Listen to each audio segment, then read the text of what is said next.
I love browsing magazines. Hindi ako mahilig magbasa ng mga how-to instructional books. Okay, siguro yung mga rudimentary lang kasi I'm a self-taught photographer.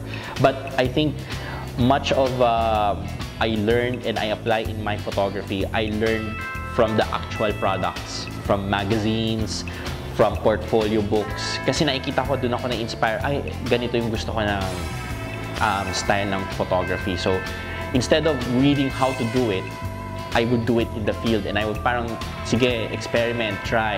And I guess when I got the DSLR, it was, straightforward na yung process. And parang gamay mo na yung camera. Nung nabili ko yung DSLR, I think that really opened the gate for more creative photos and also made me more confident to start posting my photos online.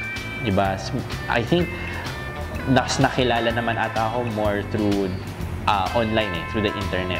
Getting first the DSLR and then sharing the photos online that really brought me to the next level, so to speak. I was using the kit lens for a year and a half.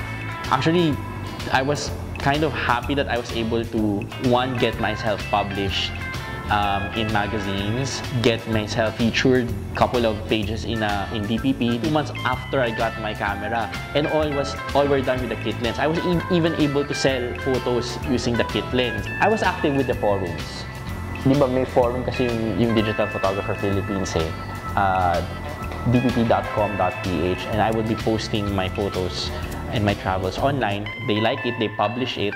So actually yun nga, ito nga kasi within 1 month of getting that DSLR, I had myself published, and it was just a small photo inside the magazine, but I was really proud of it. Kung noon marami akong bolero mga kaibigan, mas maraming dumaming bolero sa buhay after yung makita. Nandun yung satisfaction, of course, of having yourself printed, di ba? It's for posterity na eh.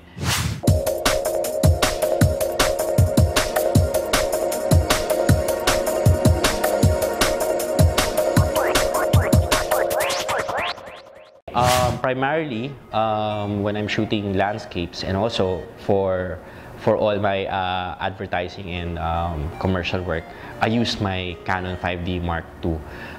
Bakit itong camera na to? Actually, 3 reasons. 1, 21 megapixels.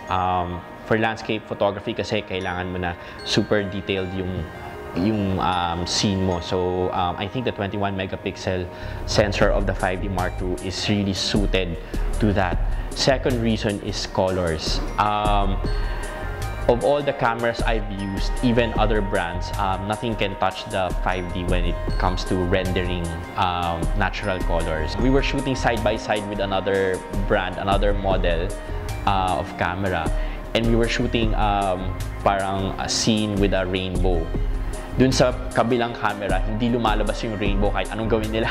Sa 5D, talagang litaw na litaw siya. So, that's the second reason, colors. And third is live view. Live view and yung exposure simulation. These are very helpful tools, not only for the landscape photographer, but also for the studio photographer. I remember yesterday, I was shooting food for a Japanese restaurant, and having a live view really makes it easy to compose kasi nakataas yung camera, and hindi naman ako 7-footer, at least diba, andaling mag-compose ng shot. In front of my camera is of course a 24-105 lens. This is parang all-around zoom lens ko. I use it for landscape and also for commercial work. Yung primary landscape lens ko is the 1740L. This is an ultra-wide lens. Makes for dramatic pictures because it has a very wide field of view. It exaggerates scale, so parang dramatic yung landscape pag you're using an ultra-wide lens. Attached now to the camera is one of the primary filters used for landscape photography. This is a graduated neutral density filter and its holder. Aside from the graduated neutral density filter, some of the more basic filters na kailangan ng isang landscape photographer ay unang-una ay yung circular polarizing filter. And this is actually hindi lang pang landscape photographers but also useful for travel photographers and for all-around photography, because the circular polarizer, basically if you're shooting outdoors, it saturates, it makes skies bluer.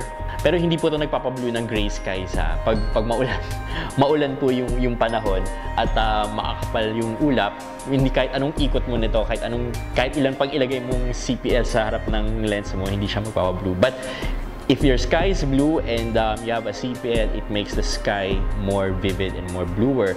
It also helps clouds pop out, makes them look more three-dimensional. And if you're shooting coastal scapes, may tubig, may mga corals or bato sa ilalim ng water surface na mababaw lang, pag pinihit nyo yung CPL, pwede nyo siyang i-reveal. Mas maganda yung itsura ng picture nyo kasi mas may texture. Every time you rotate it, nagbabago yung effect. Okay, so the best way to use the polarizer at a 90-degree angle to the sun. Ang guide nga dun is to form a gun with your hand. Tapos yung index finger mo, tuturo mo to the sun. So anywhere that your thumb can pivot while pointing to the sun, that's the maximum effect. So for example, if you're shooting sunset, you're pointed to the west. So either you shoot to the north or to the south, talagang mas mapapabloom yung skies. If you're shooting towards the sun directly with the CPL, kahit anong ikot mo, walang effect, basically. To have a stable shot, free of blur, camera shake, ginagamit natin yung tripod. Okay? Pangalawa, ginagamit ang tripod kasi para makakuha tayo ng mga long exposure.